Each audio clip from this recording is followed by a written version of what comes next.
children. Good morning to you all. I hope you all well and safe in home. Children, in the last unit, that is 12th unit, we have been learnt the internal structure of plants, that is plant anatomy, and the physiological aspects of plants. The functional aspects like photosynthesis and respiration we have been learnt already, isn't it? Okay, I hope you all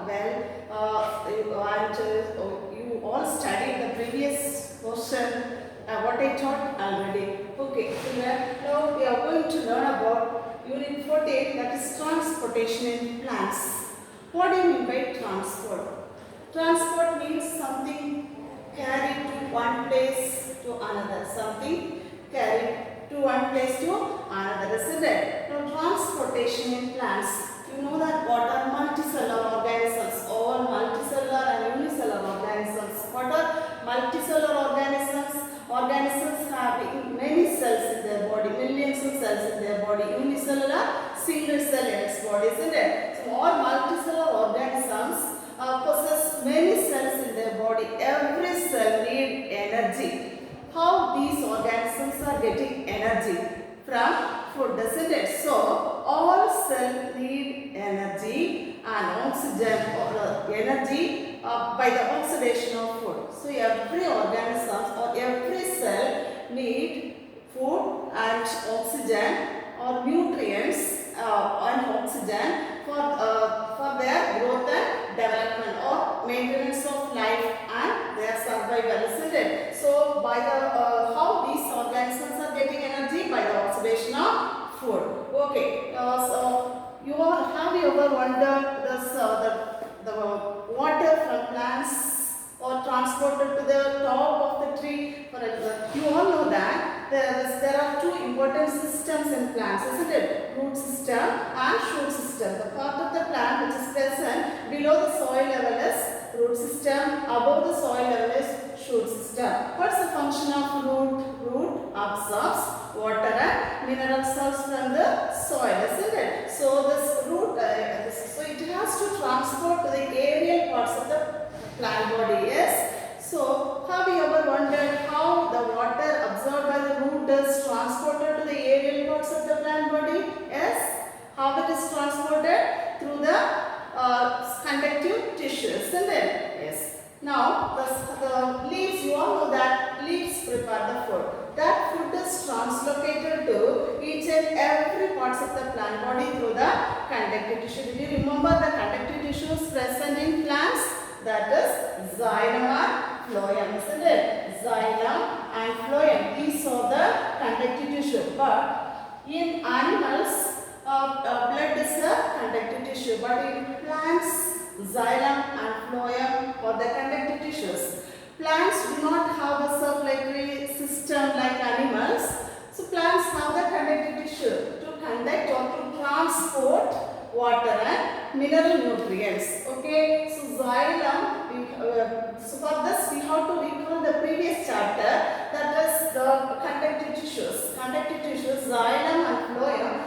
Xylem conducts water and mineral salts. Phloem conducts the food material. So these two are the conductive tissues present in plants. These two tissues transport water and this tissue, xylem tissue, transport water and mineral salts, what it is absorbed, which is absorbed by the root, isn't it? So likewise, this leaves prepare the food. It has to translocate it to each and every part of the plant body through the phloem elements. So phloem is a food conductive tissue, xylem is a water conductive tissue. So the bulk movement of substances through this conductive tissue is called translocation.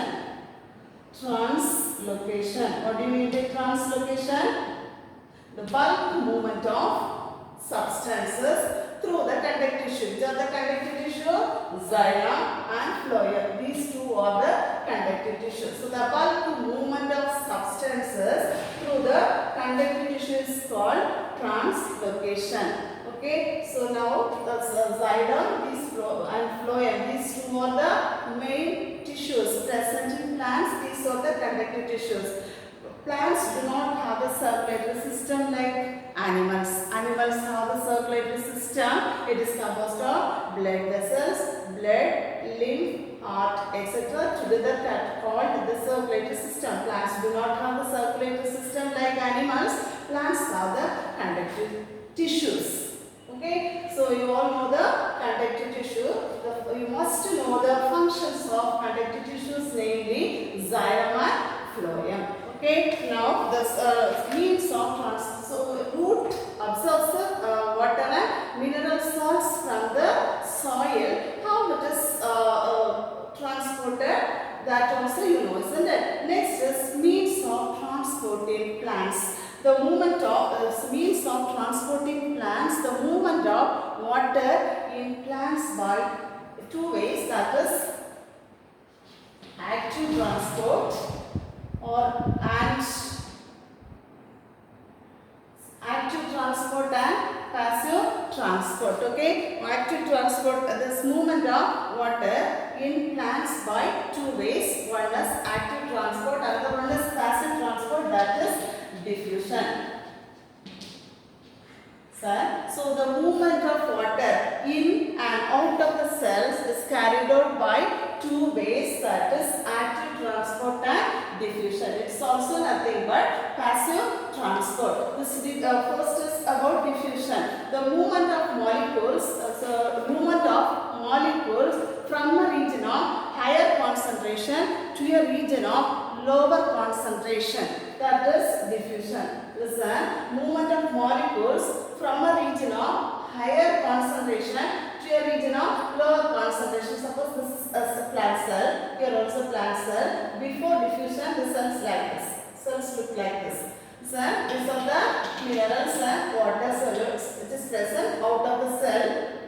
So, during diffusion, the movement of molecules from higher concentration to a region of lower concentration without using any energy, that is called diffusion. So the cells before diffusion it will like this. After diffusion the molecules enter inside the cell. It is also known as passive absorption. Okay, passive transport of water. So this passive transport of water is not utilizing any energy for the transportation. So passive transport or diffusion is the movement of molecules from a region of higher concentration to a region of lower concentration, that is called diffusion. It is also called passive transport. This method of transport is not utilizing energy. So without utilization of energy, this movement takes place. Next is active transport. Active transport, the movement of molecules using energy to transport across the cell membrane. This active transport utilizes the movement of molecules from a region of higher concentration to a region of lower concentration, but that movement utilizes the energy. The plasma membrane or the cell membrane have proteins. That proteins utilize the energy and pump the molecules inside the cell. These proteins, plasma membrane have proteins. The proteins use the energy to pump the molecules inside the cell. They are also called, these proteins are also called pumps. This utilizes energy. Okay, so active transport utilizes energy to pump the molecules inside the cell.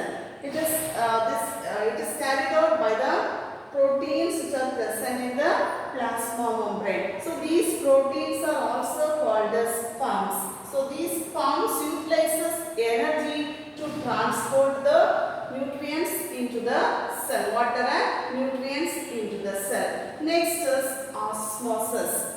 Next method is osmosis. Osmosis is the movement of solvent or water molecules from a region of higher concentration to the region of lower concentration against concentration gradient. So osmosis is the movement of solvent or water molecules from a region of higher concentration to the region of lower concentration through a semi-permeable membrane. This plasma membrane acts as semi-permeable membrane. What is semi-permeable? That membrane allows certain selected particles to get through it. So osmosis is the movement of molecules from a region of higher concentration to the region of lower concentration through a semi-permeable membrane. So the movement is goes on till the equilibrium is reached. Equilibrium in the sense both outer and inner. Both the outer and inner means outside of the cell as well as the inside. When the concentration is same, this osmosis or the movement starts.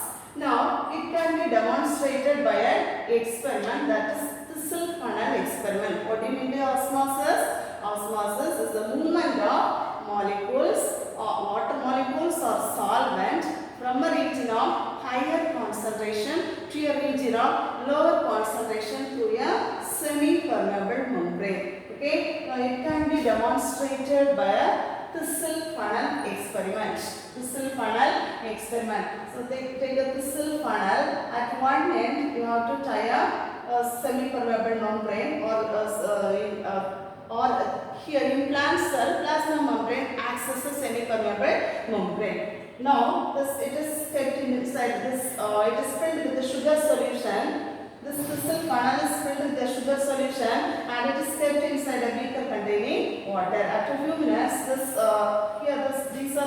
here inside the funnel, thistle funnel, there will be the presence of sugar solution, and in the beaker water, there will be these two. The concentration of both the solution are different, isn't it? Now, so after a few minutes, the water enters into the sugar solution. First, we have to note down the initial level of sugar solution, what is there in the thistle funnel. So water diffuses through the semi-permeable membrane and mixes with the sugar solution. Now finally the level of sugar solution rises in the thistle funnel. Okay, so from this we can prove this osmosis.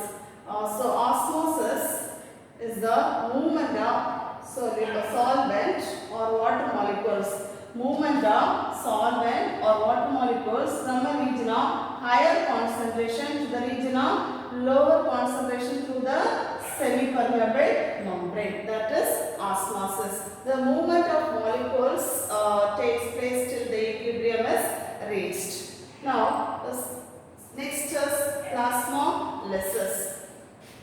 This is plasmolysis.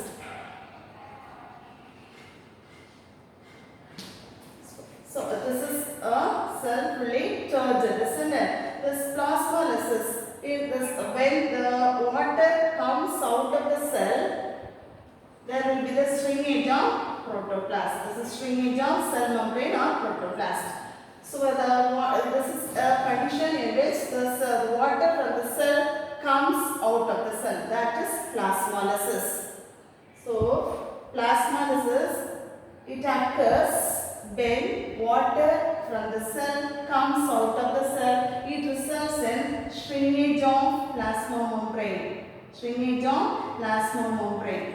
So like that, water comes out from the cell. So where plasmolysis occurs when water comes out of the cell, results in the shrinkage of protoplasm or shrinkage of cell membrane, resulting in the shrinkage of cell membrane. Next is imbibition.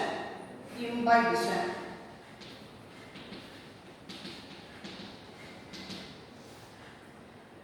That is absorption of water by a solid substance. That is imbibition. What is imbibition? Absorption of water by solid material. For example, dry grapes. If you put it in water, it will bulges, isn't it? It gets bulges or swelled up. So that process is called imbibition. So when we sow the seeds on the ground, the seed also absorbs water and swells up. swelled up, isn't it? So that process is called imbibition. Due to imbibition, if they are not imbibation, the seedling should not come out of the soil. Should not come. The baby plant should not come out of the seed. So by water, water is absorbed by the solid substances, that is imbibition. So the imbibition is the process of absorption of water by solid substances. Example, dry seeds, dry grapes, etc. Okay. So dry seeds, when we soaked in water, this dry seeds get bulges, isn't it now? So that process is called imbibition. So what is called imbibition? The process of absorption of water by solid substances. Example, dry grapes. So without imbibition, there is no seedling formation. So seedling, imbibition, due to imbibition, the baby plant also comes out of the seed. That's one of the process. Next, next is means of transport. Next is the root hair cell. What is mean by root hair? What do you mean by root hair? Pathway was how the water is entered into the root. You all know that. What is absorption? What is absorption? Uptake of water by roots. That is absorption, isn't it? That's one of the foremost function of the root. What are the functions of root? Absorption of water and minerals as well as the fixation, isn't it? The root fixes the plant form in the soil. Now the pathway of water absorption by roots.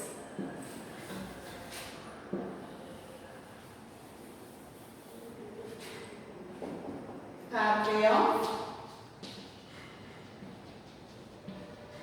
water absorption by roots.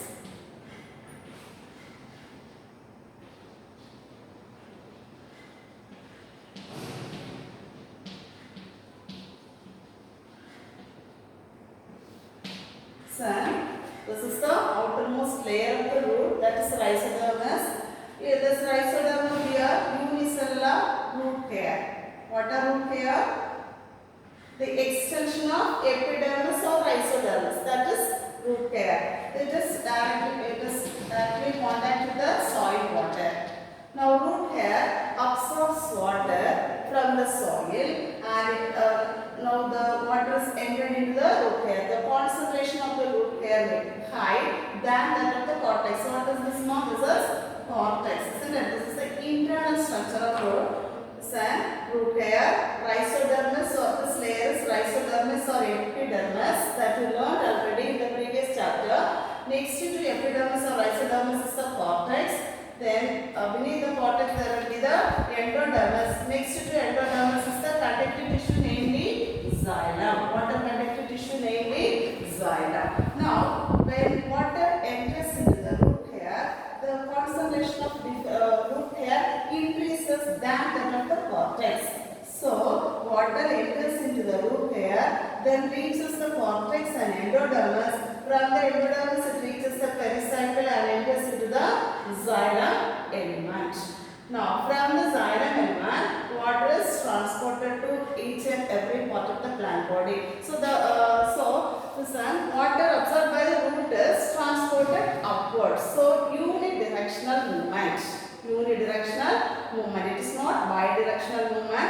Water absorbed by the root is transported to the aerial parts of the plant body through one way. That is unidirectional movement. Okay. So this how it is. So root hairs. Water root hairs.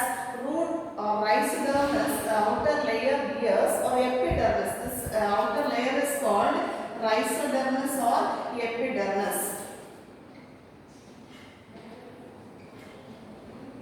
Rhizodermis, or it is termed as epidermis. So the extension of rootless or epidermis or rhizodermis is called root hair. What are root hair? Extension of epidermal layer. So the epidermal layer bear unicellular millions of root hairs. Unicellular root hairs. These root hairs increase the area of absorption. Root hairs absorbs water and mineral salts from the soil and it also increase the area of absorption. Okay, so unicellular root hairs, millions are there in the epidermis. Next, so when soil water enters into the root hair, the concentration of the root hair cell increases. So it than that of the cortex. Next layer is cortex that you learned already, isn't it? Yes. Now this cortex, due to pressure differences, the vertical, the cortical cells enters into the endodermis pericycle and reaches the xylem element. From the xylem element, it is transported to each and every part of the plant body. Okay. So this pathway of water absorption by roots, there are two pathways. One is apoplastic pathway, another one is symplastic pathway. There are this water enters into the root hair by two pathways. Once water enters into the root hair and it is transported to the xylem element by two pathways. One is apoplastic pathway, another one is symplastic pathway. There are two pathways in which water enters into the root cells. So, in apoplastic pathway, the soil water enters through the cell wall and also the intercellular spaces by diffusion. So apoplastic pathway, this is cell wall, isn't it? So apoplastic pathway, this water enters through the cell wall and also the intercellular spaces. What do you mean by intercellular space? Space in between the cell. So apoplastic water, when it enters into the root hair cell and enters from the root hair, it enters into the cortical cells and the remaining cells. How it is entering? How water is entering? There are two pathways. First one is apoplastic pathway. In apoplastic pathway, water enters through the cell wall and also the intercellular spaces by diffusion. Then next is about symplastic pathway. During symplastic pathway, water enters through the cytoplasm and also through the cell membrane. Water enters through the, what is this? This is symplastic pathway. This one is apoplast pathway. So symplastic pathway, water enters through the cytoplasm and also the cell membrane by active transport. So listen, so pathway of water absorption by roots, there are two pathways, apoplastic pathway and symplastic pathway. Apoplastic pathway, water enters through the cell wall and also the intercellular spaces. In symplastic pathway, water enters through the cytoplasm or through the cell membrane. Okay, so these are the two pathways. So today we have been learned about the types of means of transport in plants and so root hair as a water absorbing unit. Next, pathway of water absorbed by the roots. First what we learned now? First, the means of transport in plants. What do you mean by translocation? The bulk movement of substances through the conductive tissues or the vascular tissue is called translocation. What do you mean by translocation? The bulk movement of substances through the vascular tissue is called translocation.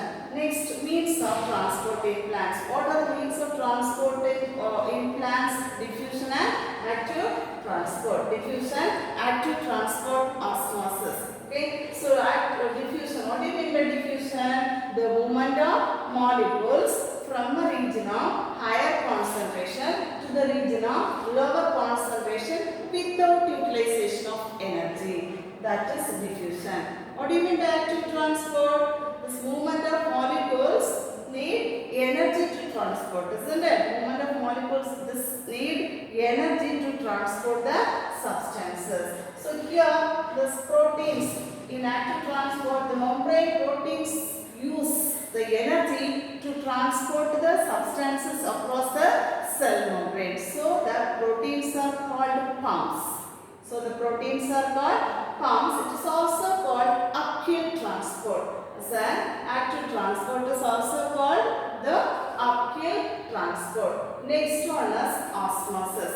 Osmosis is the movement of solvent or water molecules from a region of higher concentration to the region of lower concentration through a semi-permeable membrane. This movement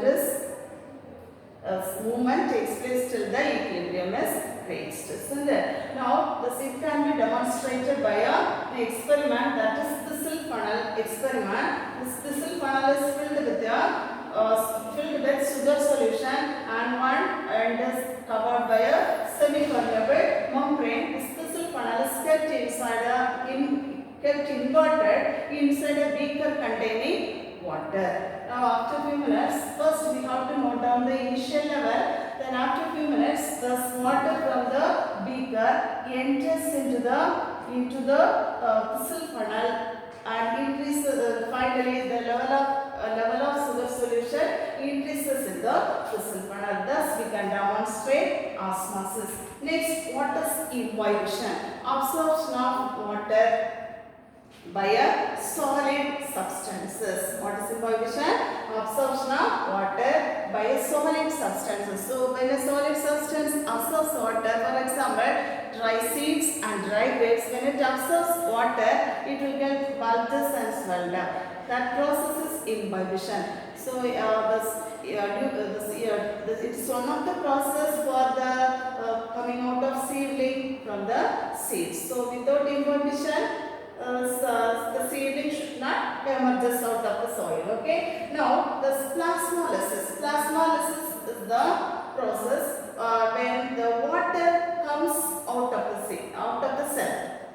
Suppose if this is a plant cell, here there will be the plasma membrane and cytoplasm. When the cytoplasm contains water, when the water comes out of the cell, it may the cell synthesis shrinkage of protoplast or the cell membrane. Next, pathway of water absorption by the roots. Root hair absorbs water. What are root hairs? Unicellular, fine, hair-like structures originate from the epidermis. This root hair absorbs water and it is transported to the heart rays. Then endodermis reaches the xylem. From the xylem, it is transported upwards. The water is transported upwards. Okay, there are two pathways by which water is transported into the cell. That is apoplast and symplast pathway. Now, mark down a few question answers now. Turn page 214.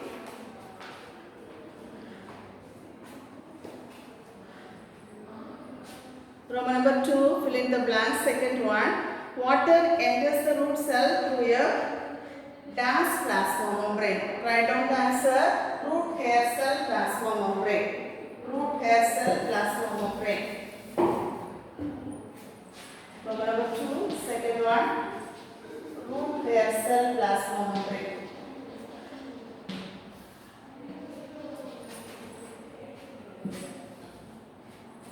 Third one, structures in roots that help to absorb water are, what is the answer? Root hair. Root hairs. Structures in roots that help to absorb water are root hairs. Then match the following. Section 1, symplastic pathway. First question, symplastic pathway, that is plasmodesmata or the cell connections. Plasmodesmata. Next, transpiration, that is leaf. Third one is pressure gradient. Osmosis, pressure gradient. Root pressure in xylem. Pressure in xylem. Roman number 4, state whether true or false. If false, write the correct statement. The phloem is responsible for the translocation of food. That is true, isn't it? Then question number 4. In apoplast pathway, the water travels through cell membrane and enter the cell. cell membrane and enter the cell, or through cytoplasm and enter the cell. So the given statement is false. So in apoplast pathway, instead of apoplast, you have to write symplast. You have to write symplast. Then turn to page 215. Long answer, first one. How do plants absorb water? Explain. How do plants absorb water? Explain. Answer is there in page 201. 201. Last paragraph. Root hair, water absorbing unit. From there we mark it. There are millions of root hairs on the tip of the root. From there, mark up to symplast pathway. So apoplast pathway and symplast, up to that you mark it. Okay. Thank you children. We can meet again in the next class.